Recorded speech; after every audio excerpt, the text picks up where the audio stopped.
Welcome to part 4 of Rome on US 1. The same things happened again. I have made a video and this time it didn't save in the wrong place. This time when it was compressing it got to 70% and stopped and came up with an error. So I'm starting again. The last one was a 15-minute video. This is going to be way shorter. It's probably going to be better because I'm not talking your ear off. Okay, this video I'm going over culture points and over... I don't even know. Okay, I'll start with culture points, shall I? The videos that I make, I'm going to start delaying them by 24 hours. This is so that no one can see the units that I've got in real time. You can't... It's just to hide tactical information, basically. People can't watch my video and go, oh, this was only 2 hours ago. He has this many troops, let's go and attack him. This time it will be delayed by a day, which makes a lot of difference. Or if I need to, I'll delay it by 2 days. I'll see how it goes. Yeah, just to protect myself, basically. So that's that. And culture points. I'll start by showing my statistics. I have climbed about 100 ranks since yesterday, and I'm in the top 10 climbers, not that it really matters. I am just waiting for the clay pit to have enough resources to upgrade the clay pit. The reason I'm building inside the village at the moment is because of culture points. Now, culture points are... I've broken them up into 5 tiers of buildings. The highest tier, being tier 1, produces the highest amount of culture points at level 10. At building level 10, produces the highest amount of culture points, and tier 5 produces the lowest. Now there's normally a few buildings that produce the same amount of culture points, so that's why I've come up with the 5 tiers. Now, tier 1. This is the treasury, which holds artifacts. Before I do this next point, I'm going to say, for beginners, when you're first playing the game, there should be a few buildings that cannot be built in your first village. This would help you a hell of a lot. They are the palace, because although this is your capital to start with, this is not the village that you are keeping as your capital, believe me. You do not want to build a palace. If you're starting a new village, build a residence. Do not build a palace. You're going to have to destroy it. And it's going to cost you so much money just to start your second village. Other ones that you... Sorry to go off track with the culture points, but I just want to get these buildings out of the way. The palace, the brewery, if you're a Teuton, the horse drinking trough, if you're a Roman, and the stonemason. Don't build these. None of them... They all belong in your capital and can't be built anywhere but your capital. You need to not view your first village as a capital. If any buildings can only be built in your capital, then don't build them in your first village. Travian should, to make the game easier for beginners, just have these buildings not be available in the first village. It would help a lot.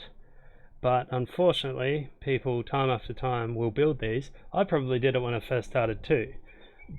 Just don't build a palace. Don't build a horse drinking trough. Don't build a brewery. Don't build a stonemason. They don't belong in your first village. That will help a lot.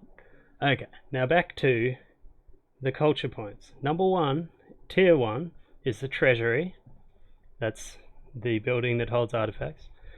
Your palace, which is one of the buildings I said not to build in your first village, it's for your capital. It makes, if you build that in another village, it makes that village your capital.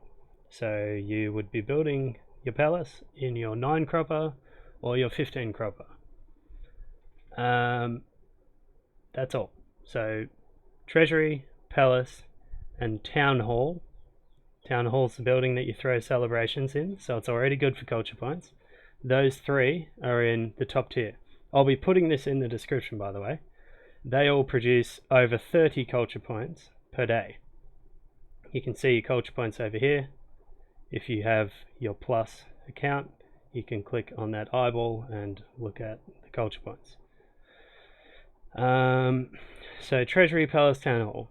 Tier 2 is their buildings that you see around more often. The Academy, the Embassy, which I'm building now, and the Brewery, which is a capital building for Teutons that you do not want to build in your first village. They all produce 25 culture points per day. The next tier, which is tier 3, that is a workshop, which builds catapults and rams. A marketplace, the horse drinking trough, which is a Roman capital building which should not be built in your first village, and a trade office, which is the building that increases the amount that your market merchants can hold. So those 4 buildings are in tier 3: the workshop, the marketplace, horse drinking trough, and the trade office. Tier 4, they all produce 19 culture points a day, by the way, which is 6 less per day than tier 2. Tier 4, main building, residence, smithy, and the stable. There. These all produce 12 culture points per day. Then tier 5 produces half that amount. Tier 5 only produces 6 culture points a day. Now, those are everything that's left.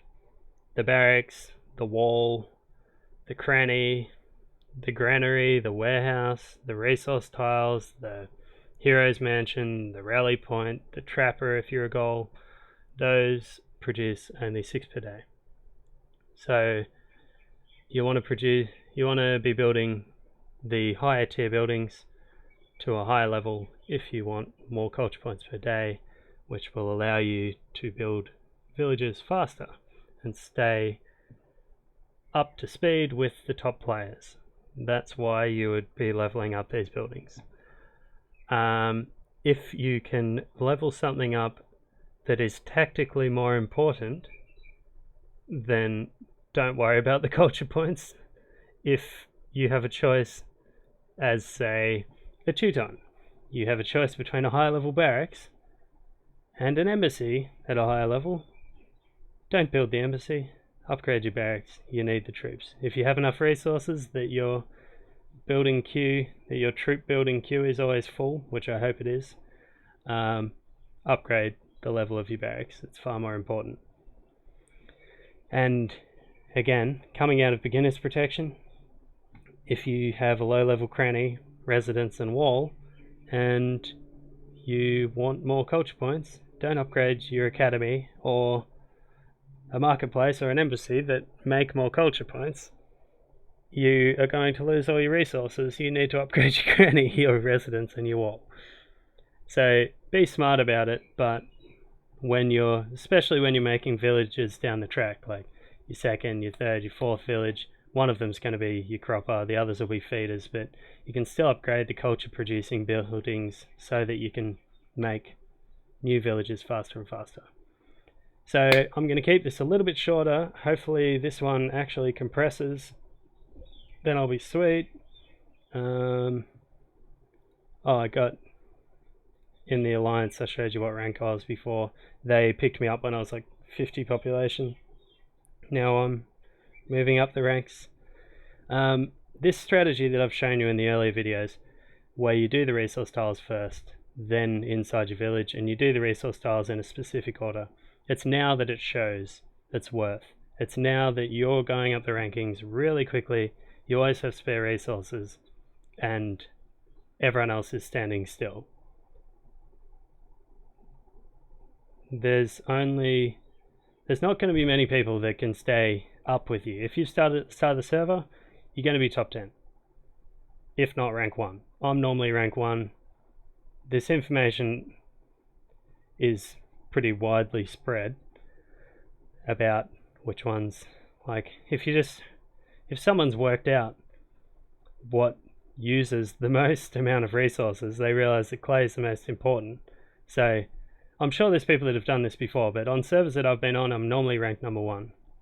The only people that come close are Teutons that are raiding with 4 players on their account constantly, but even them, like, they are behind me in terms of population ranking. This isn't taking into account raiding and attacking, but if you want to be a high ranking population and you want to have the base of resources before you start making your troops, then this is the way you do it. The Teutons have, I've played on accounts where I've only been playing for a couple of weeks because I'll be like a Teuton playing with a couple of other players. You spend all your resources on troops. If you lose your troops, then you may as well just delete your account, because you'll have like level 1 resource tiles. You're not going to be producing anything, so you're going to be back at square one. Whereas this is the safer option. You have high level resource tiles, you have a base level of production. If you lose your troops, it doesn't matter. This is your base income. Your raiding income is just a bonus. Sure, that snowballs because you'll be making more and more troops, but this is your safety net. People that troops first and upgrade these really slowly, they can raid a lot more resources. They have bigger army. That's great. That's part of the game too, but they are very susceptible to having a big kick in the pants if they do something wrong. This is a lot more forgiving.